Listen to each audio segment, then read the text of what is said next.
Student, last class में हम लोगों ने वैल्यू ऑफ आर को डिस्कस किया था और ग्राम्स लॉ ऑफ डिफ्यूजन मैंने आपको लिखवाया था। अब मैं आपको ग्राम्स लॉ ऑफ डिफ्यूजन को ज़रा एक्सप्लेन कर देता हूँ कि ग्राम्स लॉ ऑफ डिफ्यूजन किस चीज़ से रिलेटेड है और क्या जो है वो कहना चाह रहा है। सही है, तो आइए ज़रा देखते हैं हम लोग ग्राम्स लॉ ऑफ डिफ्यूजन को। देखो बच्चों, मैंने आपको एक बात बतानी है, वो ये है कि व्हाट इज़ एक्चुअली डिफ्यूजन। पहले तो आप ये समझें, ठीक है। उसके बाद एक इसका रिवर्स प्रोसेस होता है फ्यूजन, वो समझें। उसके बाद फिर हम लोग फर्दर इसके लॉ वगैरह को डिस्कस करते हैं। अच्छा भाई देखो, डिफ्यूजन जो होता है वो एक बेसिकली क्या है, फिजिकल मिक्सिंग है। इसकी डेफिनेशन वगैरह तो मैंने लिखवा दी है, लॉ की स्टेटमेंट भी लिखवा दी है, लॉ की फर्दर कहानी नहीं लिखवाई, लेकिन डेफिनेशन वगैरह तो मैंने लिखवा दी थी। अच्छा, डिफ्यूजन बेसिकली क्या है, फिजिकल मिक्सिंग होती है। अच्छा, फिजिकल मिक्सिंग क्या होती है, मिसाल के तौर पे बच्चों मेरे पास एक गैस है नाइट्रोजन, एक गैस है बच्चों ऑक्सीजन, ठीक है। अब क्या सीन है, ये दोनों एयर में पाई जाती हैं, ठीक है। अब क्या है कि ये दोनों फिजिकली मिक्स हुई हुई हैं, सही है, फिजिकली मिक्स हुई हुई हैं। नाइट्रोजन के मॉलिक्यूल्स ऑक्सीजन के मॉलिक्यूल के साथ इंटरमिक्स हुए हुए हैं, ठीक है।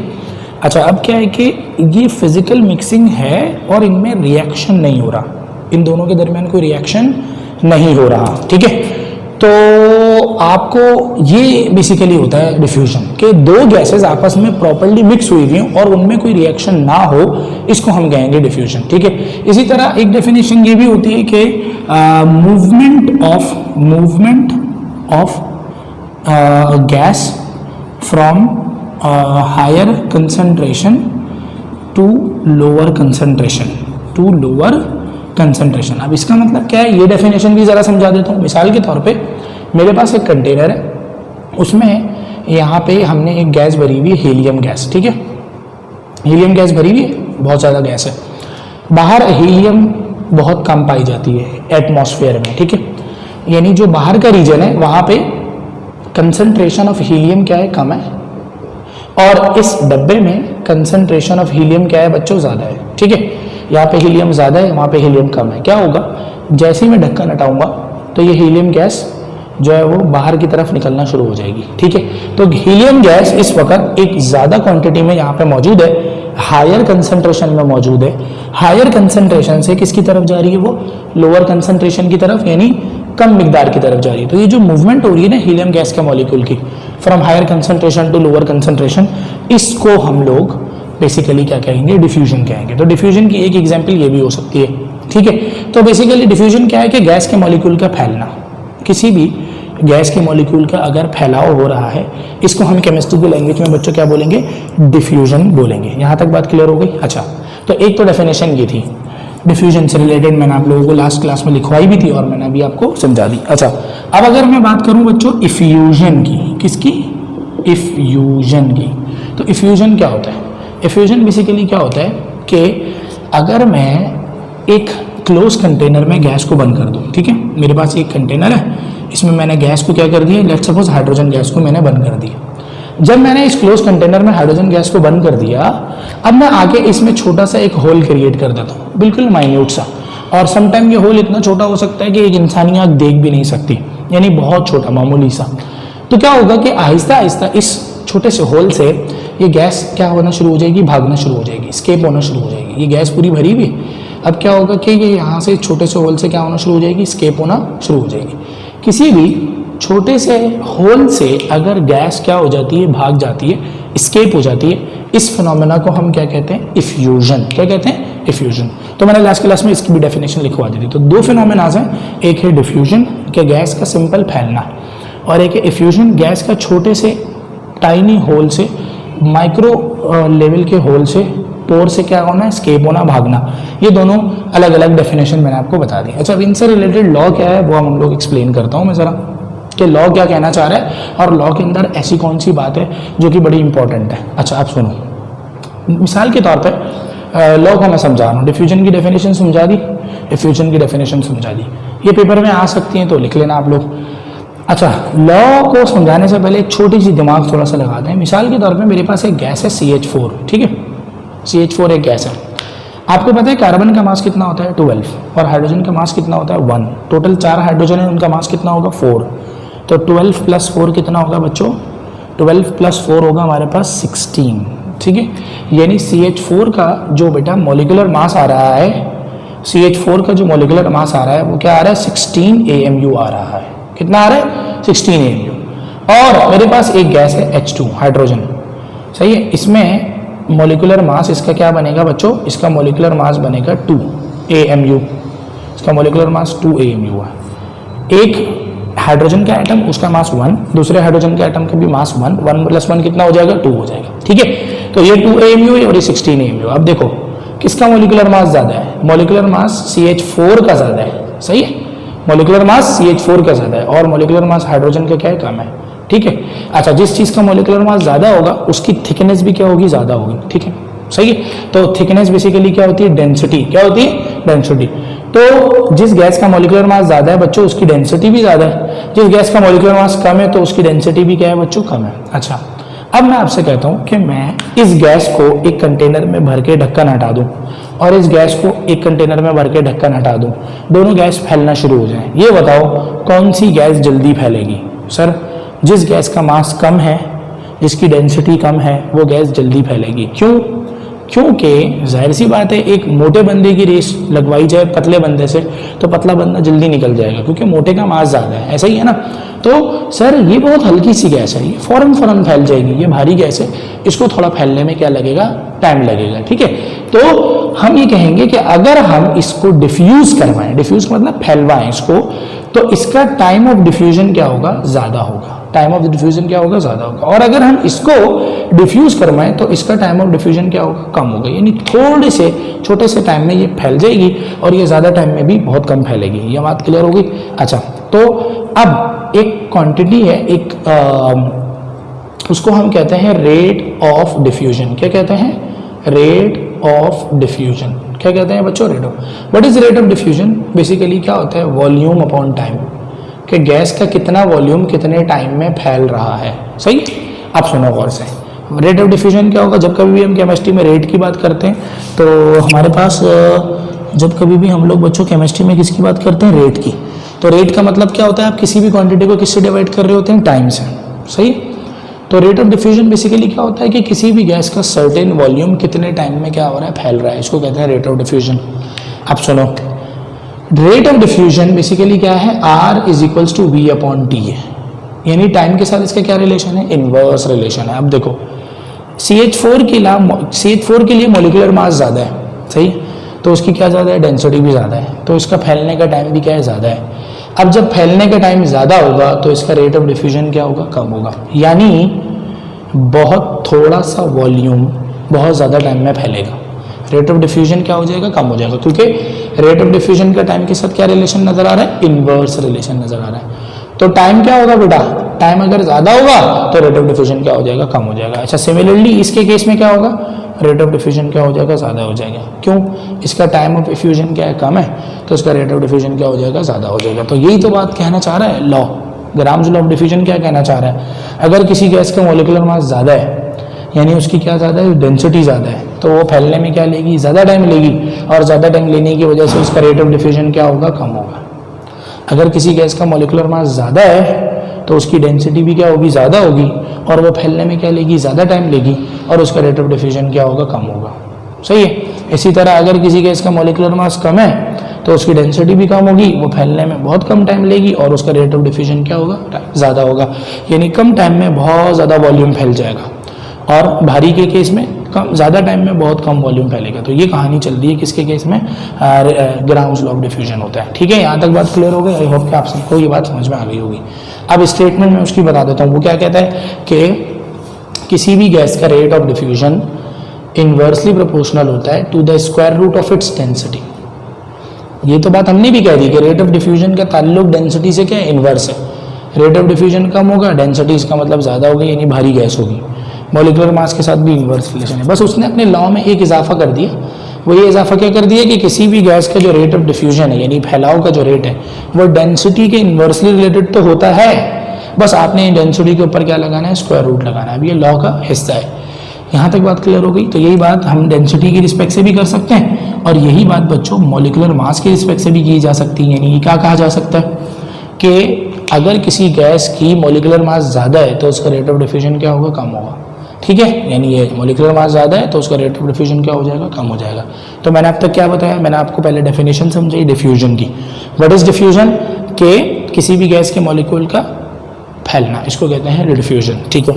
अच्छा, फिर इफ्यूजन क्या होता है कि छोटे से होल से गैस के मॉलिक्यूल का फैलना, इसको क्या कहते हैं, इफ्यूजन। क्या कहते हैं इसको बच्चों, इफ्यूजन। फिर मैंने बताया कि मैंने आपको कंपैरिजन करवाया दो गैसेस के दरमियान का, एक भारी गैस ली, एक हल्की गैस ली। फिर मैंने आपको कहा कि जो भारी गैस है उसका मास ज़्यादा है, उसकी डेंसिटी क्या है, ज़्यादा है, उसको फैलने में क्या लगेगा, ज़्यादा टाइम लगेगा, इस वजह से उसका रेट ऑफ डिफ्यूजन क्या होगा, कम होगा। और अगर किसी गैस का मॉलिक्यूलर मास कम है तो उसकी डेंसिटी भी क्या होगी, कम होगी, और उसको फैलने में क्या लगेगा बच्चों, कम टाइम लगेगा, और उसका रेट ऑफ डिफ्यूजन क्या होगा, ज़्यादा होगा। फिर हमने स्टेटमेंट आपको बताई कि स्टेटमेंट क्या है लॉ की। लॉ क्या कहता है कि अगर किसी गैस का डेंसिटी ज़्यादा है या मॉलिक्यूलर मास ज़्यादा है तो वो उतना क्या करेगी, कम, उसका रेट ऑफ डिफ्यूजन क्या होगा, कम होगा। यानी रेट ऑफ डिफ्यूजन का ताल्लुक डेंसिटी से क्या है, इन्वर्स रिलेशन है। सही है, कॉमन सेंस वाली बात है, जितनी भारी गैस होगी उतनी देर में फैल रही होगी। चलो भाई, यहाँ तक बात क्लियर होगी। अच्छा, अब हम लोग करते हैं एक और मिसाल करते हैं। मिसाल के तौर पे मैंने आपसे कहा कि मेरे पास दो गैसेज हैं, एक है SO2, सही, एक गैस है हीलियम। चलो जल्दी से बताओ, सल्फर का मास होता है 32, ऑक्सीजन का मास होता है 16, 16 मल्टीप्लाई बाय 2 क्या होगा, 32, 32 प्लस 32 कितना होगा, 64, 32 प्लस 32 कितना होगा, 64। बेटा इसका मॉलिक्यूलर मास आ रहा है 64 AMU और इसका मॉलिक्यूलर मास आ रहा है 4 AMU, इसका मॉलिक्यूलर मास 4 होता है। अब बताओ इसका मास क्या है, ज़्यादा है, इसकी डेंसिटी भी क्या होगी, ज़्यादा होगी, इसका फैलने का टाइम भी क्या होगा, ज़्यादा होगा, इसका रेट ऑफ डिफ्यूजन क्या होगा, कम होगा। इसका मास क्या है, कम है, इसकी डेंसिटी क्या है, कम है, इसका टाइम ऑफ डिफ्यूजन क्या होगा, कम होगा, इसका रेट ऑफ डिफ्यूजन क्या होगा, ज़्यादा होगा। तो ये कहानी चल रही है, एक भारी गैस हल्की गैस के मुकाबले में देर से फैलेगी, एक हल्की गैस भारी गैस के मुकाबले में जल्दी फैलेगी। ये है बात लॉ ऑफ डिफ्यूजन, ठीक है। अब मैं इसके जो डिफरेंट फार्मूलाज हैं ना वो आपको बताता हूँ कि उन फार्मूलाज के अंदर क्या स्पेशल बात आ रही है कि जो लॉ ऑफ डिफ्यूजन के अंदर बयान हुए हैं। यानी अभी फर्दर हम आगे बढ़ते हैं, ठीक है। यहाँ तक बात क्लियर हो गई, आई होप कि आपको क्लियर हो गई होगी बात।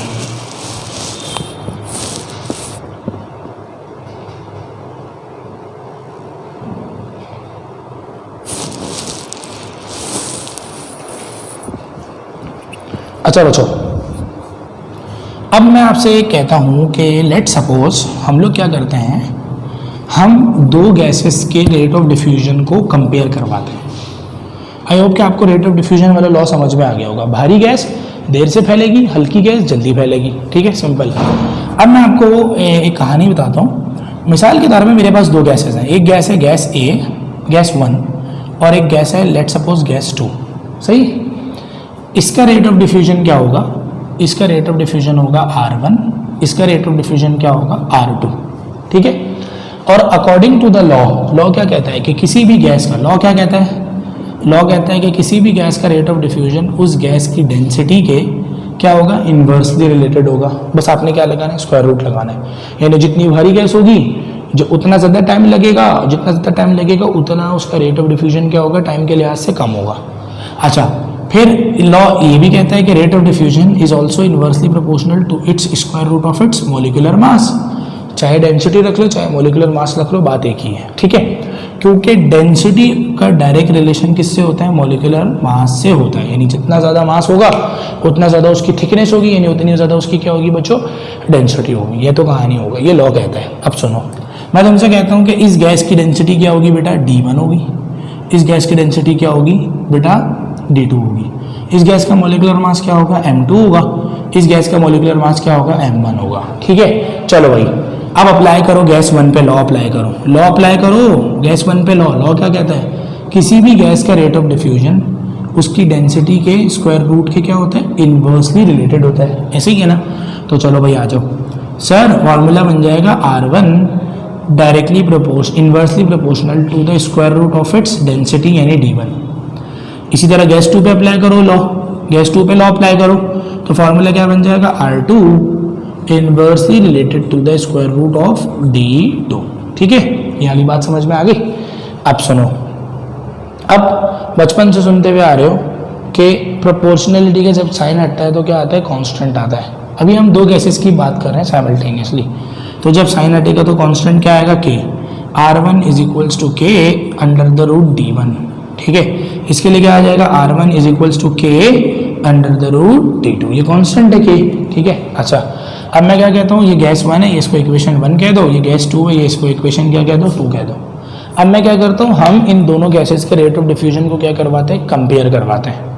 क्या करवाएंगे, कंपेयर करवाएंगे। देखो हमेशा याद रखना, rate of diffusion absolute calculate नहीं किया जा सकता, हमेशा कंपैरिजन में किया जाएगा। यानी एक गैस का तकाबुल होगा दूसरी गैस से, सही है, तब बात समझ में आएगी। ऐसे अदरवाइज अब मैं ये कहता रहूँ कि भाई मैं एक बहुत अच्छा स्टूडेंट हूँ, मैं एक बहुत अच्छा स्टूडेंट हूँ, या मैं एक बहुत अच्छा टीचर हूँ, मैं बहुत अच्छा टीचर हूँ। चलो आप अपनी मिसाल लो, लेट सपोज आप ये क्लेम करो कि मैं बहुत अच्छा स्टूडेंट हूँ, और आप ये क्लेम करते जाओ, ठीक है। अब हमें कैसे पता लगेगा कि आप बहुत अच्छे स्टूडेंट हैं, हम आपका कंपैरिजन करवाएंगे दूसरे स्टूडेंट के साथ। ऐसे ही होता है ना स्कूलों में भी या कॉलेजेस में या वट एवर कहीं पे भी, के रिजल्ट जनरेट होते हैं। तो रिजल्ट में क्या होता है, first degree, second degree, third degree, first second positions होती हैं। एट्थ पोजीशन, 9वीं पोजीशन, 10वीं पोजीशन। हम तो खैर हमेशा शुरू से जो है ना नल्ले बच्चे थे, तो 10वीं पोजीशन पे आ रहे होते थे। तो अब 10वीं पोजीशन का तकाबुल किया जा रहा है पहली पोजीशन वाले। अब घर में पहुंचो, अम्मा अब्बा बोले वो देखो उस बच्चे की फर्स्ट पोजीशन आई है। भाई अब मैं तो नल्ला हूँ ना अम्मी, मैं कैसे करूँगा। बहरहाल खैर कर रहे होते हैं घर वाले, तो कंपैरिजन हो रहा होता है, सही है, दिमागों का, ठीक है। बंदा ये दावा करता रहे कि भाई मैं अच्छा हूँ, मैं अच्छा हूँ, मैं अच्छा हूँ, इससे पता नहीं लगेगा। जब तक तकाबुल नहीं होगा ना, तब तक फ़र्क समझ में नहीं आएगा। अब 2 बच्चों को बिठा के तकाबुल करवाया जाएगा तो बोला जाएगा हाँ यार इसकी एफिशिएंसी उससे क्या है, ज़्यादा है। तो अब 2 गैसेज हैं हमारे पास, हम अब तकाबुल करेंगे, कंपैरिजन करेंगे कि कौन सी गैस, यानी गैस 1 भागती है ज़्यादा फैलती है गैस 2। तो दोनों के कंपैरिजन के दौरान अब हम कंपैरिजन करते हैं। हम क्या करते हैं, कंपेयरिंग इक्वेशन, या बल्कि मैं ये कह देता हूँ कि हाँ, by comparing equation 1 and 2। Equation 1 और 2 को कंपेयर करना है। कंपेयर करने का मतलब दोनों को आप पहले डिवाइड कर दिए, एक फार्मूला जनरेट करें। तो क्या कर दिया हमने, R1 डिवाइडेड बाय R2, यानी R1 को किससे डिवाइड करवाया, R2 से, sorry this should be R2। और R1 किसके बराबर है, K upon under the root D1 upon K upon under the root D2, सही है। R1 और R2 2 गैसेस का हम क्या कर रहे हैं, कंपेयर कर रहे हैं, कंपैरिजन कर रहे हैं। हम R1 को ऊपर रखेंगे, R2 को नीचे रखेंगे, ठीक है। अब क्या होगा, अब ये दोनों डिवाइड हो रहे हैं, ये डिवाइड हो रहा है, ये ऊपर जाके क्या होगा, मल्टीप्लाई, है ना। मल्टीप्लाई होगा तो क्या हो जाएगा, रेसिप्रोकल हो जाएगा। रेसिप्रोकल हो गया बच्चों, तो रेसिप्रोकल कर दो जरा। R1 upon R2 is equals to K upon under the root D1 multiply by under the root D2 upon K, ठीक है।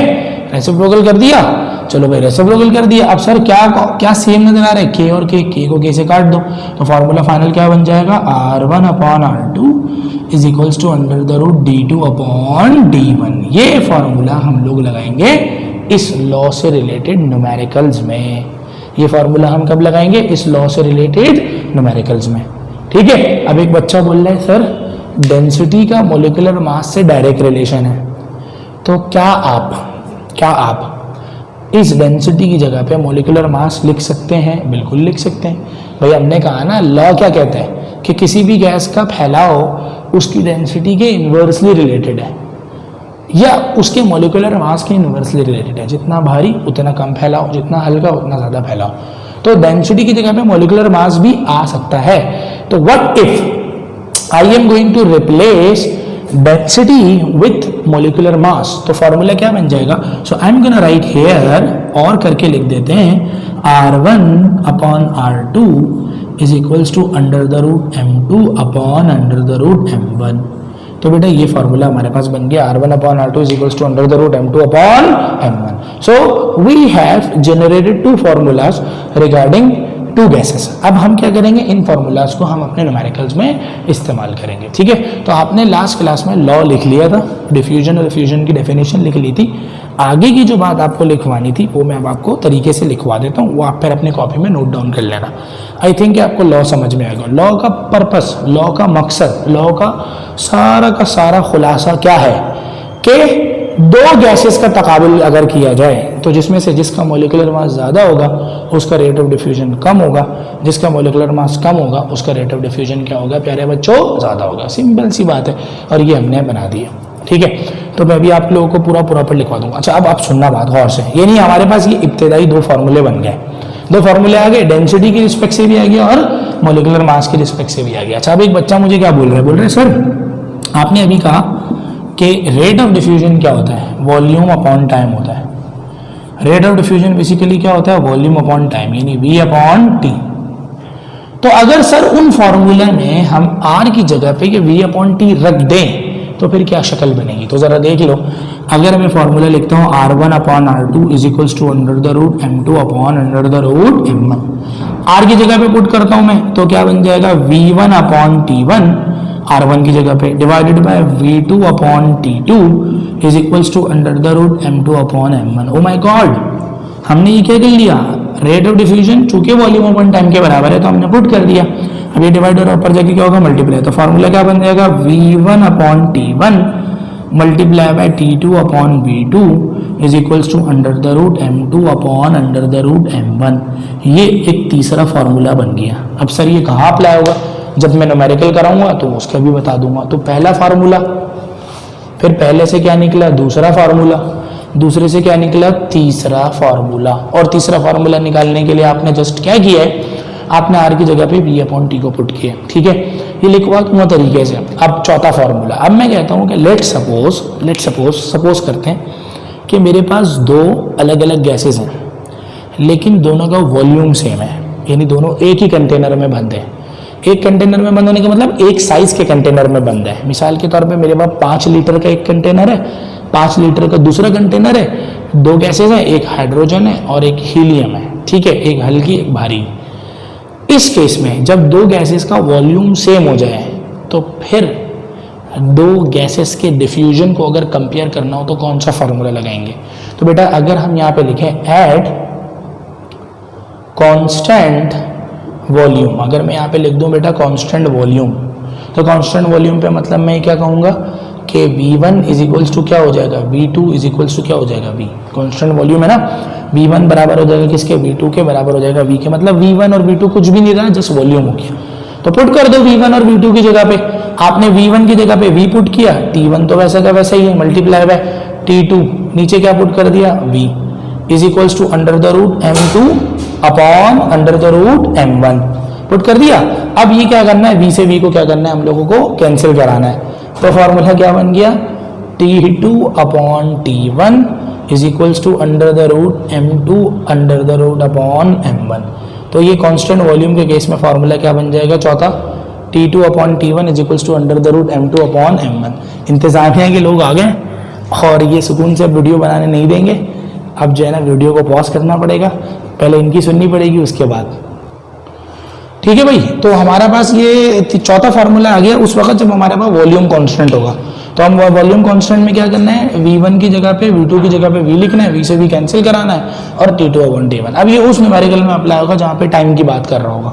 इस तरह इसका एक 5वां वर्जन भी है, वो भी मैं आपको बताता हूँ प्रॉपर आपको लिखवा के, फिर हम लोग जो इसके न्यूमेरिकल्स पे आते हैं अगली वीडियो में, ठीक है बच्चों। अब मैं आपको प्रॉपर लिखवा देता हूँ इसकी डेरिवेशन। मैंने आप लोगों को शायद आई थिंक वो लिखवाया था, हाँ स्टेटमेंट लिखवाया था। अब मैंने आपको समझा भी दिए, और अगर नहीं समझ में आता आप मुझसे पूछ लेना। वैसे मेरे ख्याल से कोई मुश्किल चीज़ तो नहीं है, इसको मैं प्रॉपर लिखवा देता हूँ एंड देन फिर हम लोग आगे कार्रवाई करते हैं। तो क्या कह रहा हूँ मैं, consider two gases that is gas 1 and gas 2 having density D1 and D2 और rate of diffusions R1 and R2 and molecular masses M1 and M2। सही है, okay. Now apply Graham's law of diffusion to compare the rate of diffusion, ठीक है, rate of diffusion को compare करने के लिए। चलो भाई, फॉर गैस 1 अप्लाई लॉ, तो R1 is inversely proportional to root D1, और फॉर गैस 2 क्या हो जाएगा, R2 is equals to inversely related to root D2।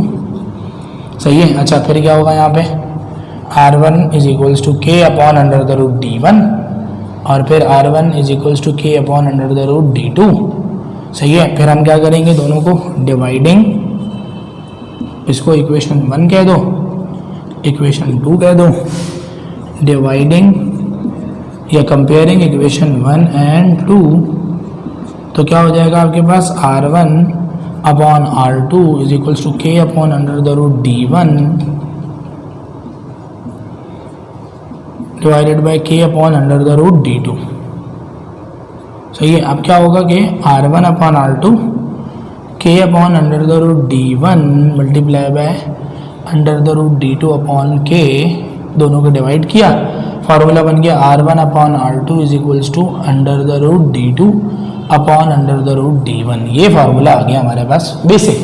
फिर मैंने कहा था कि since molecular mass is directly proportional to density, तो बेबीज R1 upon R2 is equals to under the root upon under the root M1 हो जाएगा। ठीक है बेटा, ये फार्मूला बन गया मॉलिक्यूलर मास की टर्म में। फिर हमने क्या बकवास की, हमने कहा since oh my God, since R is equals to, since को ऐसा नहीं लिखते हैं यार, ऐसे लिखते हैं, oh my God, R is equals to V upon T and that is volume upon time.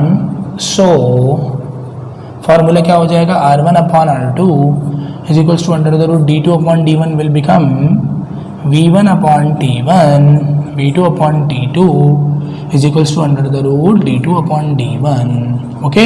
Or you gonna put M2 upon M1। अब ये रेसिप्रोकल होगा, तो V1 upon T1 multiply by T2 upon V2 is equals to under the root D2 upon D1। बहुत आसान है, बहुत आसान है, बहुत आसान है बच्चों, बहुत आसान है। यहाँ तक हो गई बात। चलो भाई, अब मैंने क्या किया, at constant volume, at constant volume. अब वॉल्यूम कांस्टेंट कर दो तो V1 is equals to V2 is equals to V हो जाएगा। तो अब आपने V की जगह पे T1 multiply by T2 upon V is equals to under the root D2 upon under the root D1, और you can right M2 upon M1। तो V से V कैंसिल, तो फार्मूला क्या बन जाएगा, T2 upon T1 is equals to under the root D2 upon under the root D1। ठीक है, ये जो है आपके पास एक रिलेशन तो ये बन गया। अच्छा भाई, एक रिलेशन ये बन गया। अब मैं कहूं अगर टाइम कांस्टेंट हो जाए, at constant time, constant time कर दो आप।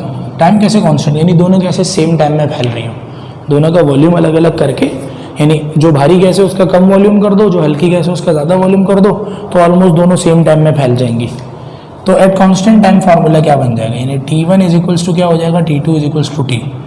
तो फिर आपने V1 upon T multiply by T upon V2 is equals to under the root D2 upon under the root क्या करना है, D1। अब T से T क्या होगा, कैंसिल।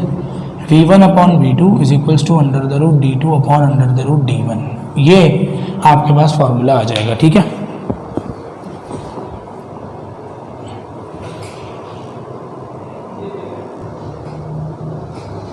ठीक है भाई बच्चों।